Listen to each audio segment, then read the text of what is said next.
Hey everyone, Aaron here. Welcome back to another anime review. Today, we're looking at Xamd Lost Memories. Now, Xamd was actually pretty interesting anime. It's one of my favorites out of the hundreds I've seen.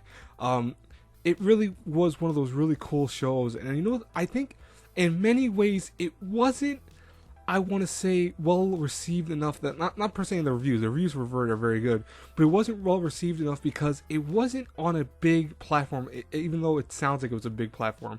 Originally, Xamd was actually only available on the PlayStation Network, as if you wanted to buy it legally, you had to buy every episode actually on digital download from the PlayStation Network.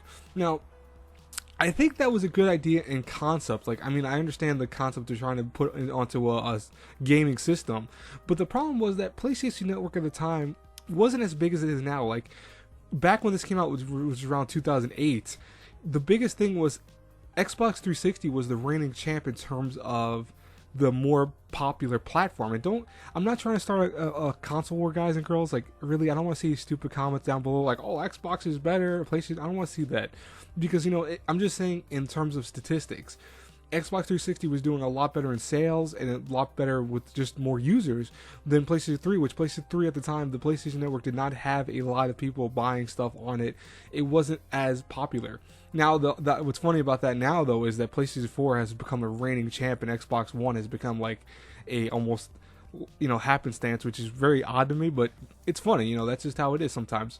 But Xamd, I think, because of that, kind of got pushed into this no-name zone. People didn't know very much about it. I met a lot of people that watched anime religiously at the time and did not even really know this existed. And what's funny is that if you love Eureka 7, you need to watch Xamd at least once, because Eureka 7 and Xamd almost are very similar to one another. Almost, I want to say almost clones of each other once in a blue moon.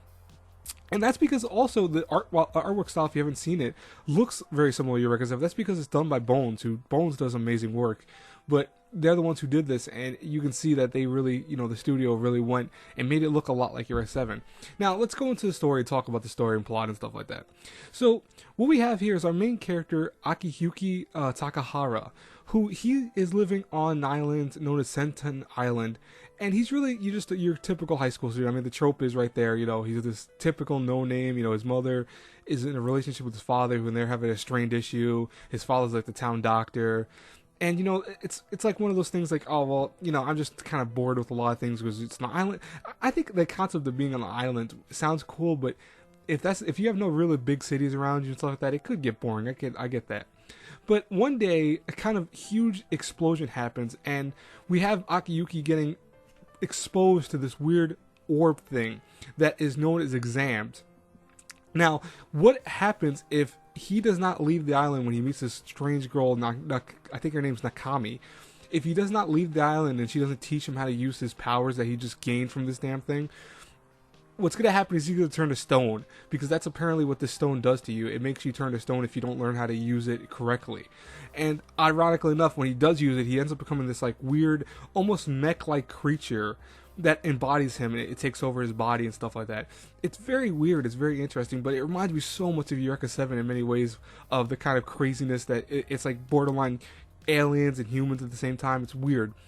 Now, one thing I really loved about this is I love the other characters too. Again, similar to Eureka 7, you have a cast of characters that he joins up with, and they're actually charged with going around on a ship, Eureka 7 Gakusen State, excuse me. Or is it Gakusen or Gekuken State? I'm sorry, I said Gakusen. I'm thinking of something else. Gekuko State. Almost similar to that. These guys are on a ship flying around, but what they do is they actually deliver mail to people, because mail is one of the hard things now to deliver in this day and age, and they can't actually deliver it any other means. They're the ones who have to deliver it via this giant ship that goes around to all these different towns and stuff like that. It's very interesting. It's unique. It's kind of goofy in one way, but it's fun. It's a fun concept. Now, Aki Yuki in the start of the show is almost like Renton, but a little bit stronger because he's older than Renton. So he already has the kind of concept that he is this kind of tough character at times, but he's also, he doesn't know really what's going on. He's just going with the blows and stuff like that.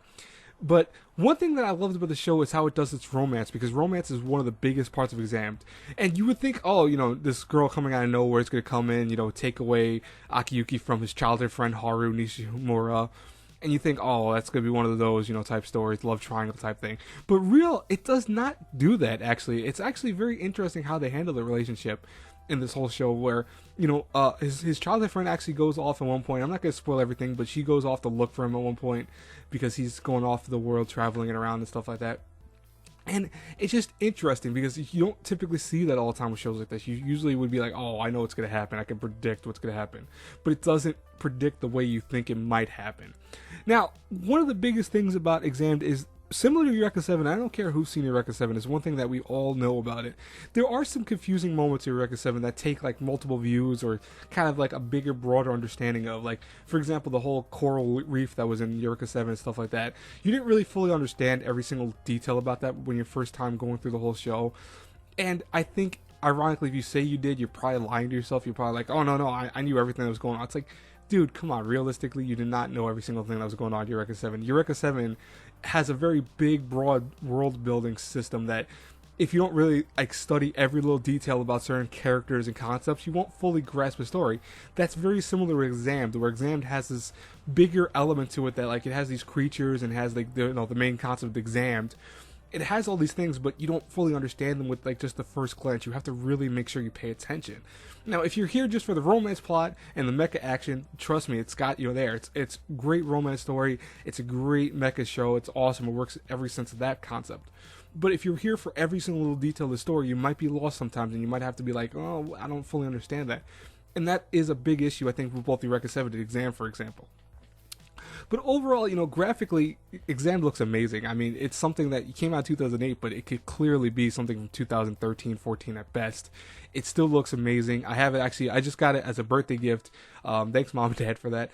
They got me as a birthday gift on Amazon. I bought it. I was like so happy. I was like, oh no, I always wanted the series, but it was always really highly priced. Like at one time, Xamd was $80 on Amazon. It was really expensive on Blu-ray, and I got it brand new actually for $45, I believe, around that.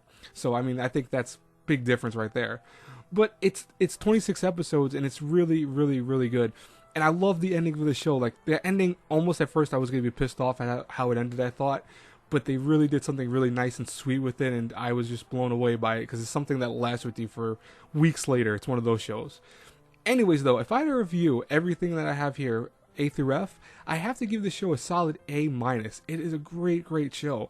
You know, there are issues here and there with the story, of course. You know, there are some little plot issues here and there, but it's never enough that kind of deters you from watching what is on screen or really caring about anything. I mean, all the characters are very well in terms of how they are growth wise and how they are done in terms of background stories and stuff like that. You feel for the main character because he's kind of just seeing the world now from something that he's only seen it from an island. So now he's seeing this bigger, broader spectrum. And then even with the kind of romance love triangle that happens and stuff like that, and other characters do get involved. I'm not going to explain who, but that's kind of obvious if you look at the imagery of who's on screen right there. But it's interesting. I like the way they did it, and I think this show is just really awesome. So I definitely recommend checking out Xamd. Anyways, guys and girls, that's it for today's review. I hope you like it. Please like, comment, subscribe, share the video, you know, the whole nine. And as always, until our paths cross again in the next review, have a good one, everyone. Bye-bye.